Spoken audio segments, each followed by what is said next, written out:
sempre.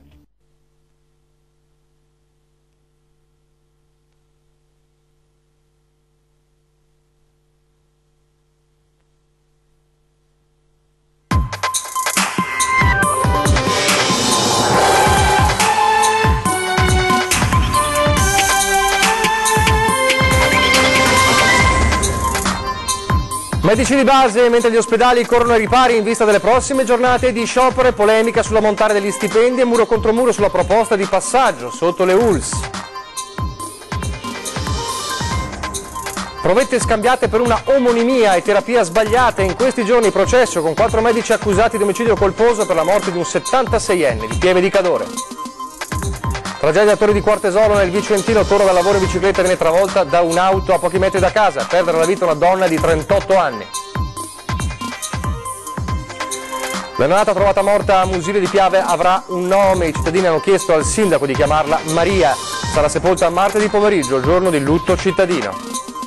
Un fondo ad hoc per i risarcimenti degli azionisti delle banche venete, emendamento bipartisan alla manovra di bilancio con la proposta avanzata dal PD e firmata anche da altri partiti. Anziano perde la memoria dopo un malore e resta senza identità per un mese durante il ricovero a Treviso, un mistero risolto solo pochi giorni fa, è un 78enne polacco che vive a Nizza. Dona un rene alla figlia e le salva la vita. Da Treviso la storia di un regalo straordinario, quello che una mamma ha voluto fare alla propria figlia, ridandole la vita per la seconda volta. Telespettatori di Antena 3, buongiorno, ben trovati. La prima edizione dei nostri telegiornali che si apre, tornando a parlare della questione medici di famiglia dopo le polemiche dei 2 giorni di stop, in arrivo come sappiamo altri giorni di stop a dicembre, e mentre gli ospedali si preparano a questa nuova serrata, è polemica sull'ammontare degli stipendi, anche il muro contro muro sulla proposta avanzata dalla Commissione Sanità di un passaggio sotto le aziende sanitarie. Inglobare i medici di medicina generale nelle ULSS è la proposta del presidente della 5ª Commissione Sanità in Regione Fabrizio Boron, idea che fa discutere tra dinieghe e approvazione i 3.150 medici di medicina generale operanti in Veneto. Un medico di base che lavora come singolo e 1.300 assistiti, sommando stipendio e quota ENPAM pagata dalle ULSS, guadagna 95.083 euro, che diventano più di 120.300 euro se il dottore opera in una medicina di gruppo. Stipendio che aumenta con l'aumentare del numero degli assistiti, così secondo contratto collettivo nazionale, fonti Regione del Veneto, entrate cui vanno sottratti però i costi di gestione dell'attività stessa, puntualizzano i medici di famiglia. Ho avuto bisogno di un pronto soccorso di un altro ospedale, che è abbastanza desolante. Che cosa? È l'afflusso delle persone che non avevano un medico di base, perciò hanno dovuto ricorrere all'ospedale anche per delle cose che potevano essere risolte in maniera diversa. Quante ore d'attesa ieri al pronto soccorso? Veloce, perché avevo un'urgenza. Stando agli accordi previsti dal citato contratto, il medico in questione deve assicurare 5 ore alla settimana di apertura dello studio, da lunedì al venerdì, fino a 500 assistiti in carico, ore che raddoppiano e diventano 10 se raddoppiano i pazienti in carico e così via. Io penso che si dovrebbe pensare più alla gente, al paziente, un po' di più. Un po' più disponibilità anche di orari e un po' più disponibilità anche negli interventi presso le famiglie. Infine le visite a domicilio vanno fatte entro la giornata, se richieste entro le 10 del mattino, ma se richieste dopo tale orario entro le 12 ore del giorno successivo. Non mi pare una cosa tanto bella, insomma. Perché? Perché non le sembra bello questo? I medici serve e può servire, e se non come fai? E sul prossimo sciopero già in calendario, ecco cosa pensa questo utente. Una parte hanno ragione, una parte sarebbe da discutere certe cose. Fanno sempre i prefestivi continuamente, quando è per esempio di lunedì fanno 4 giorni di festa e non va bene. Adesso la cronaca giudiziaria, perché parliamo di una vicenda davvero incredibile, una vicenda che risale al 2014, quella di una morte di un 76enne di Pieve di Cadore, una morte sopraggiunta dopo che c'era stato uno scambio di provette, un errore dovuto a una omonimia e una conseguente terapia sbagliata.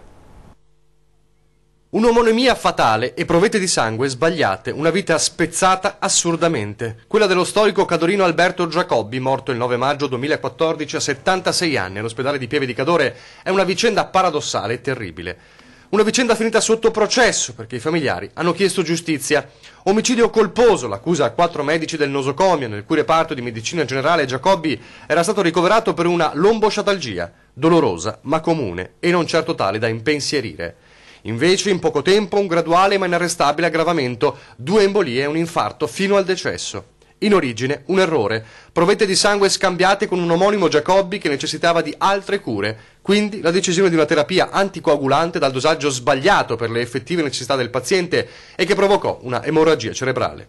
Ieri in aula sono stati sentiti il direttore medico dell'allora ULSS 1 e la figlia dello storico che ha raccontato la sua odissea e l'odissea del padre dentro l'ospedale.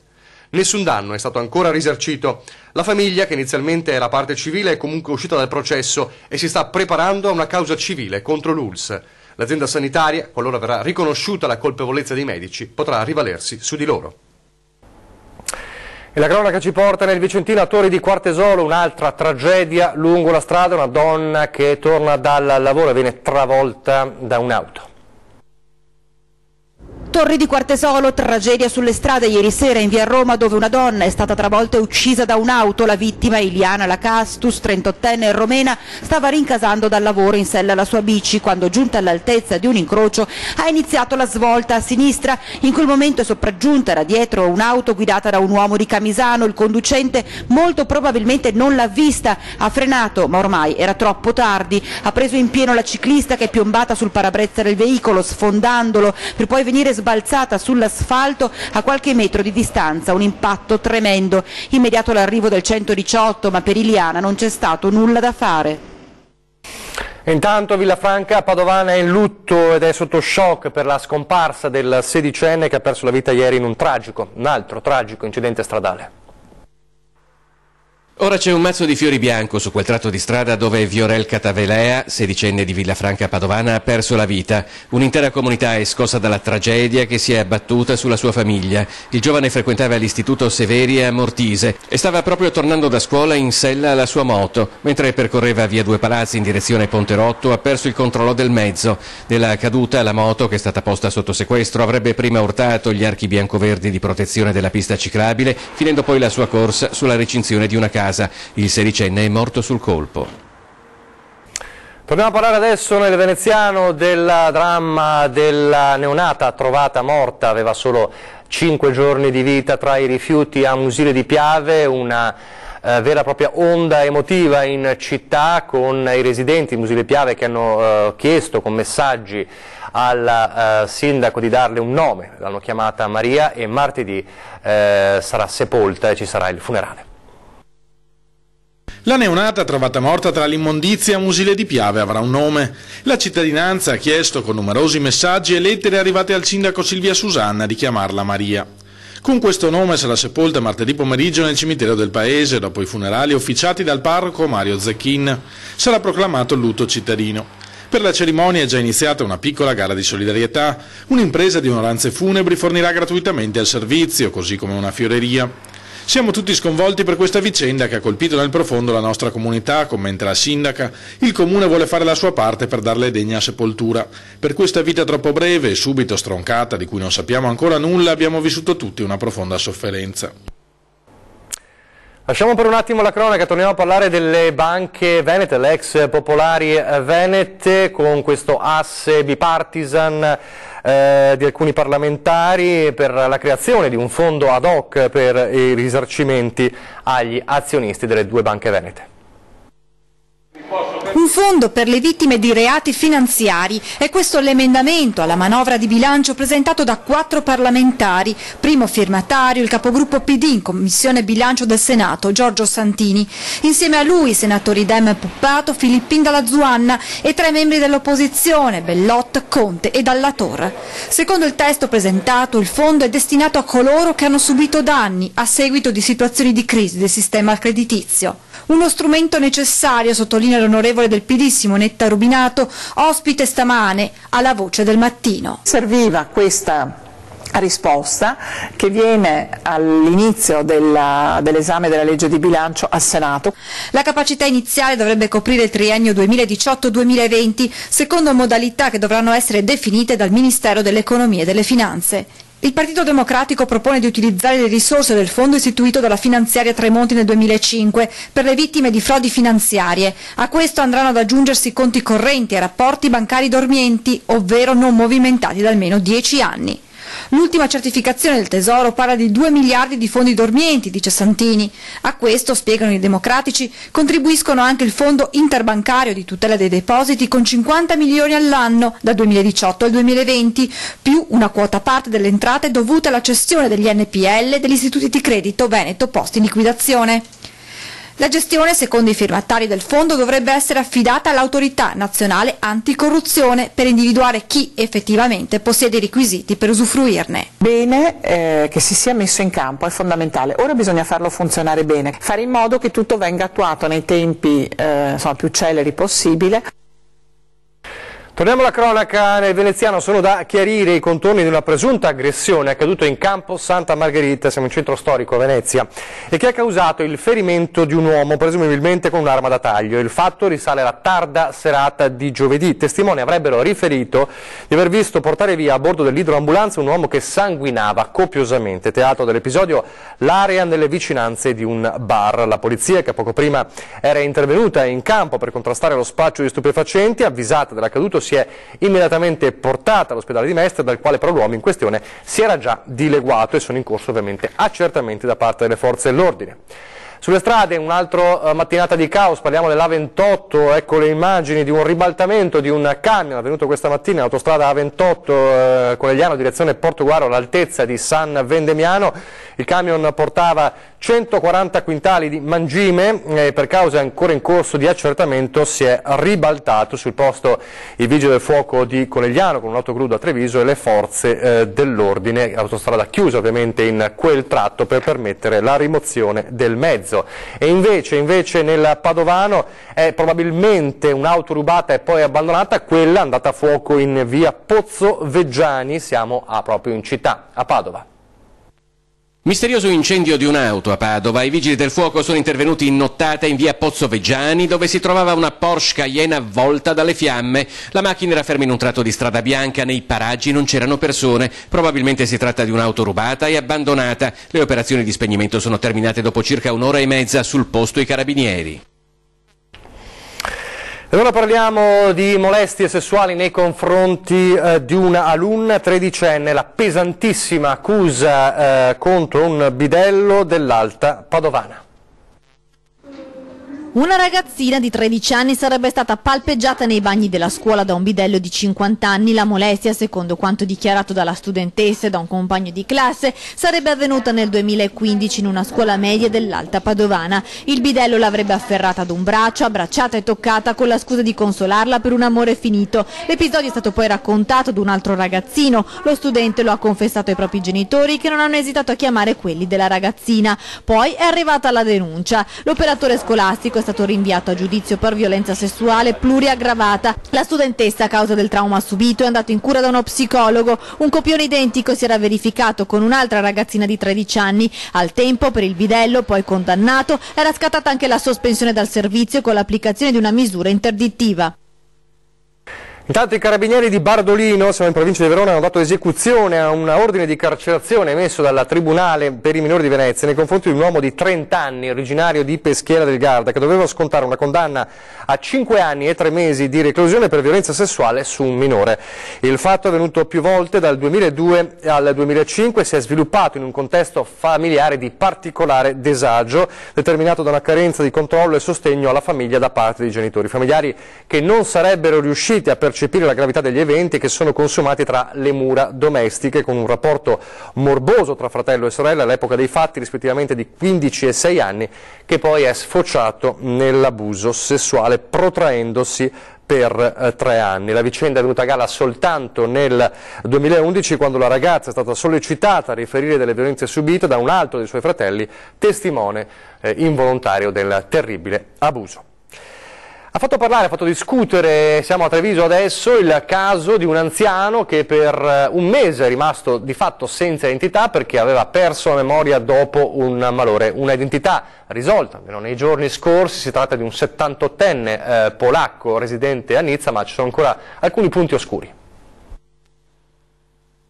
Per un mese è rimasto ricoverato al Cafoncello di Treviso senza che nessuno sapesse chi fosse, da dove venisse, come si chiamasse. Le poche informazioni a disposizione dei medici legate a quell'uomo senza memoria e identità, la lingua francese con cui si esprimeva e una grave cardiopatia riscontrata una volta ricoverato in ospedale.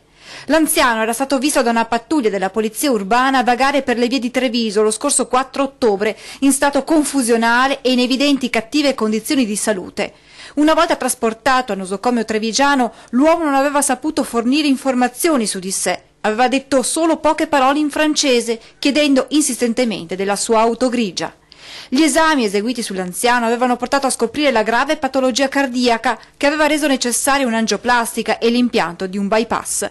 Risolti i problemi di salute però rimanevano quelli legati alla sua identità. Le settimane passavano senza che nessuno si facesse vivo per chiedere sue notizie. Poi, nei giorni scorsi, la svolta grazie alla sinergia tra le forze dell'ordine e il consolato francese, in collaborazione con l'azienda sanitaria trevigiana. L'uomo senza nome si chiama Georg Okoki Zenon, 78 anni, di origine polacca, ma residente a Nizza.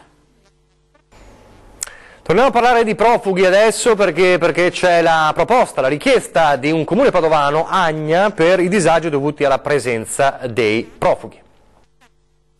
In questo comune non sono ospitati profughi, ma Agna, paese che si trova esattamente a metà strada tra Cona e Bagnoli, circa 5 km di distanza tra ogni comune, ben conosce i problemi e le difficoltà legate all'accoglienza dei migranti. Le centinaia di profughi ospitati nel grande hub del Padovano, nell'ex base della frazione di San Siro, e quelli ospitati nella maxi struttura veneziana di Conetta per tutti questi mesi hanno frequentato il comune. Per questo il sindaco Piva ha chiesto al Ministero degli Interni un contributo per il disagio patito con la presenza dei richiedenti asilo. La richiesta è stata inoltrata attraverso la prefettura. Agna non avrebbe diritto al bonus gratitudine 500 euro a profugo che è già stato assegnato a Bagnoli e Cona è parzialmente erogato, ma il sindaco ritiene che il suo comune sia una zona franca sociale, un concetto che aveva già rimarcato in passato. Semplicemente abbiamo inoltrato domanda al Ministero per avere un contributo, ristoro, compensazione per i danni subiti dal nostro comune di Agna in questi 2 anni della presenza dei 2 hub di San Siro e Conetta. Per legge a noi non aspetterebbe niente, vediamo che ci rispondono. Il sindaco chiede inoltre la chiusura dei 2 hub. Non ci stancheremo mai di ripeterlo, dice Piva, che spera appunto di ottenere che il suo comune venga considerato una zona esente da tassazione per i disagi subiti. Adesso la pubblicità, poi parleremo di vaccinazioni e di uno straordinario dono di una mamma alla figlia.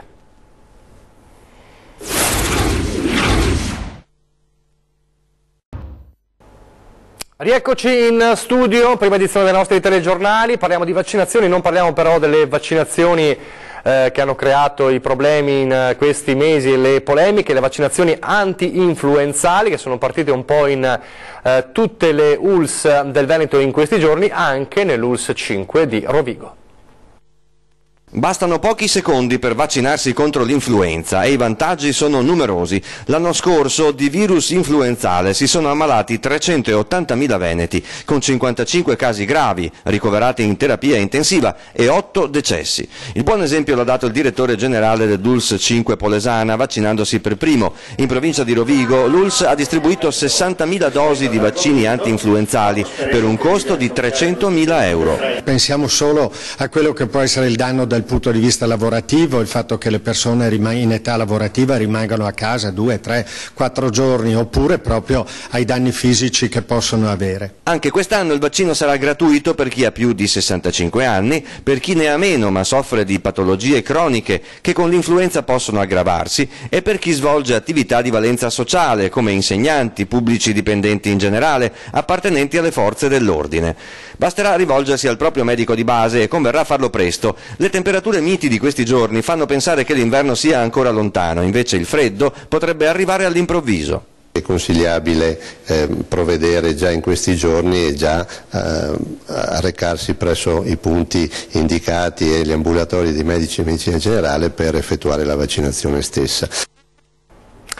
Le ha di fatto ridato la vita per la seconda volta, è la storia di una mamma che ha donato il rene alla figlia, una storia che viene da Treviso. Ho un rapporto già meraviglioso con mamma e papà, perché sono due genitori meravigliosi, però adesso c'è un attaccamento ancora più grande. Non riesce a trattenere la commozione Marta nel raccontare il dono meraviglioso che le ha fatto la madre, Graziella, un rene per sostituire il suo che non funzionava più. E così, quando le sue condizioni si sono aggravate ed i medici le hanno prospettato come unica soluzione quella del trapianto, sua mamma Graziella non ha esitato un istante. Mamma si è offerta subito, ha detto subito sì e abbiamo fatto tutti i vari esami e risultata compatibile, fatalità e così insomma mamma mi ha ridato la vita per la seconda volta. Lo scorso giugno l'intervento al Cafoncello di Treviso, tutto è andato per il meglio, entrambe ora stanno bene e a chi le fa notare la straordinarietà del dono, mamma Graziella sorride e minimizza. Sì, lo so che è un dono straordinario, però per me è stata una cosa spontanea, non ho pensato, infatti quando ti danno anche all'ospedale le carte da leggere, io non ho letto niente, io ho firmato e basta, a me non interessava niente, mi interessava mia figlia, che andasse tutto quanto bene. Ma c'è stato un momento nel quale anche l'animo forte di Graziella ha ceduto alla commozione. Ho ceduto quando il mio nipotino Antonio di 12 anni è venuto in ospedale e mi stava carezzando la mano e mi ha detto: nonna, grazie per aver salvato la mia mamma. Là mi sono veramente emozionata, la prima volta.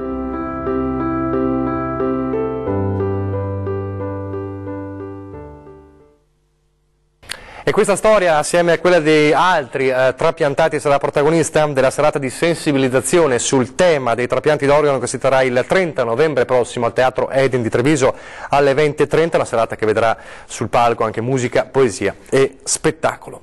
Vi ricordo che Antenna 3 ha la nuova applicazione per i telefonini e i tablet di ultima generazione, quindi tutta Antenna 3 a portata di un clic se volete essere sempre connessi con l'informazione dello streaming in diretta alle nostre produzioni e ai servizi di tutti i telegiornali. Basta scaricare dall'Apple Store o da Google Play Store per i cellulari Android la nostra app Antenna 3, staccato e tutto in lettere, per seguire minuto dopo minuto la nostra programmazione e condividere i file dei servizi TG o degli approfondimenti. 20:10, la voce del mattino e ore 13, tutto a vostra disposizione. Basta davvero un clic sul telefonino. Altra notizia importante, da lunedì 13 novembre alle 21:15 inizia una nuova grande avventura per Antenna 3. Tutti i lunedì infatti andrà in onda Ring, la politica alle corde, il nuovo talk show in prima serata del lunedì per raccontare e capire insieme a voi i temi di attualità, la politica e la cronaca dei nostri territori, i grandi cambiamenti, l'autonomia, le promesse della politica messe alle strette. Per la prima puntata lunedì prossimo alle 21:15 ospite fra gli altri il governatore del Veneto Luca Zaia. Potreste inviare domande e commenti attraverso i social di Antenna 3 e anche al numero di SMS 351 175 5340. Quindi appuntamento a lunedì con Ring, è davvero tutto, allora vi lascio alle previsioni del tempo, grazie per averci seguito e arrivederci.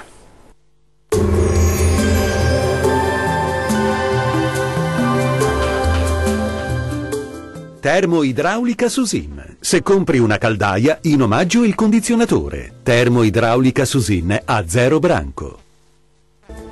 Qualche nube sulle nostre regioni, ma tempo in genere asciutto ovunque. Vediamo il dettaglio. Sul Veneto condizioni stabili, foschie o locali nevi interesseranno le pianure al mattino, ma il cielo sarà poco o parzialmente nuvoloso su tutto il territorio.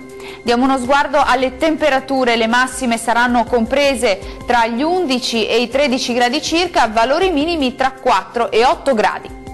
Spostiamoci ora a vedere che tempo farà sul Friuli Venezia Giulia.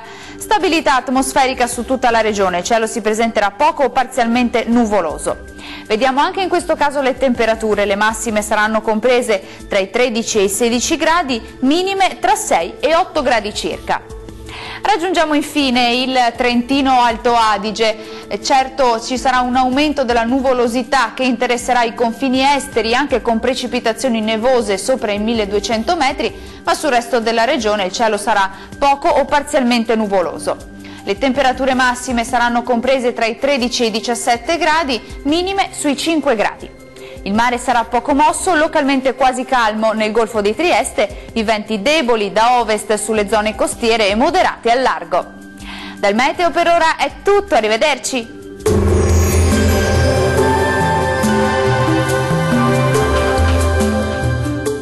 Termoidraulica Susin. Se compri una caldaia, in omaggio il condizionatore. Termoidraulica Susin a 0 branco.